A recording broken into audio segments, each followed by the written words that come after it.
Well, look, July the 4th, there's going to be millions of people, and I pretty much imagine everyone in this room, who is going to be very, very happy to see Sunak and the Tories get the drubbing that they deserve.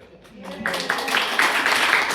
that Rishi is going to have to rush off to the job centre like a couple of people in this room. You might have seen he's now overtaken the king in the Sunday Times rich list. So certainly one thing that's on our leaflet that everybody agrees with is Tories out. But of course what those millions also want to do is to see a government that stands now, a new government for the working class and not for the wealthy. They want to see a government that stands like I do for the 7 pledges that have been put to candidates by Chorley Trades Council. So number 1, to reverse council cuts, where there has been, in real terms, a 50% cut from local authority budgets since 2010. And that's why social care is in crisis, housing, youth service, childcare, even the potholes in the streets. The money has been robbed from local councils. Number 2, we need decent housing for everybody. There are 1,516 people at the latest count on the social housing waiting list in Chorley. We need those people to be housed, and for all those who are having to go through the private rented sector, we need to make sure that there is a cap on rents and an outlaw of no-fault evictions.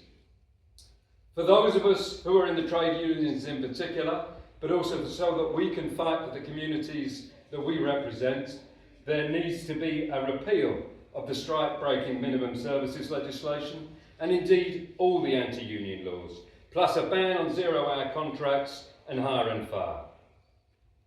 As a school teacher, I very much want to say that we stand for stopping school cuts. I'm a Lancashire NEU member, and I'm very happy to support my union's campaign to expose in Chorley alone £7 million of school cuts since 2010. On climate change, the urgent action is desperately needed. For me as a socialist, that means that we need to nationalise. We need to nationalise energy, water and transport so that we can plan and invest in the green jobs that are urgently needed, in transport, in home insulation, in renewable energy, and making sure that it's the profiteers that pay for the climate crisis they've created and not working people.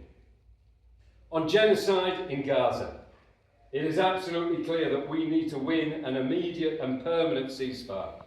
But we need to go further. The urgent action is clearly now needed to stop the siege and to provide the food, housing and healthcare that is urgently required. And last but not least, we need to fund the NHS. The We Own It campaign reckons we need £40 billion a year just to start reversing the years of cuts to our health service.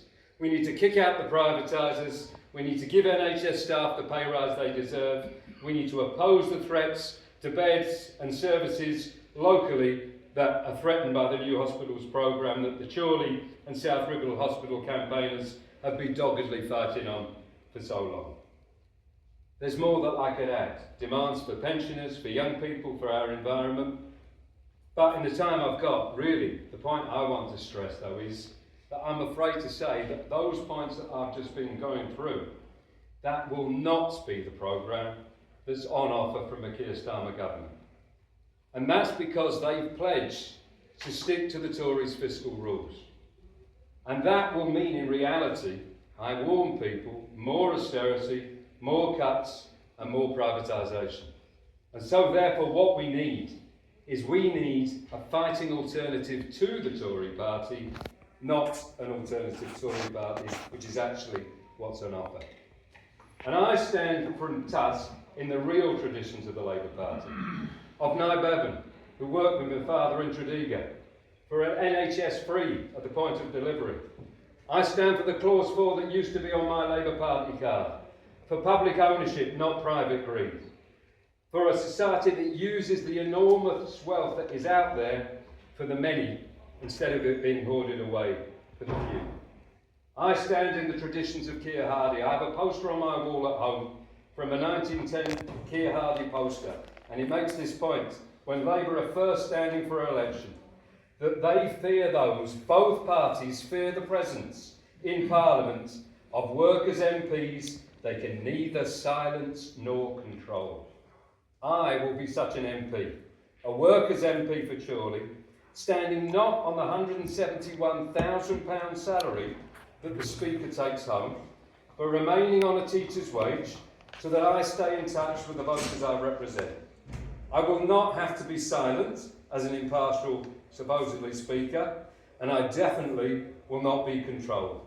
I will be an independent socialist voice, a trade union and community campaigner, a Socialist Party member that has spent a lifetime not just pledging that these are promises that I will try and deliver, but actually leading and winning battles. From the poll tax right back in the 1990s, to opposing school cuts and privatisation as an NUT branch secretary and an NEC member in London, and now as a campaigner on the health service, on climate change, on cuts, war and housing. And Andy made the point at the beginning about some people perhaps thinking this election is a foregone conclusion.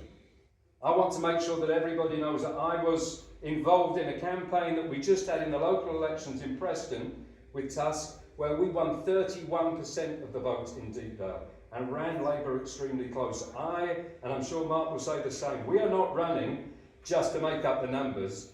I am running as a serious challenge that you can vote for. And the last point I want to make, to take back to voters, we understand in some constituencies, people are going to worry that the Tories might get in. So I've got to vote for Labour even if I don't really like what I see from Keir Starmer. In Chorley, you haven't got that risk. There is no Tory candidate. There is no Liberal Democrat candidate. So if you're not happy with having a Speaker that it doesn't actually have a vote, doesn't actually speak up for you and for Chorley on the things that matter, then vote instead for a workers' MP on a workers' wage on the 4th of July. Thank you.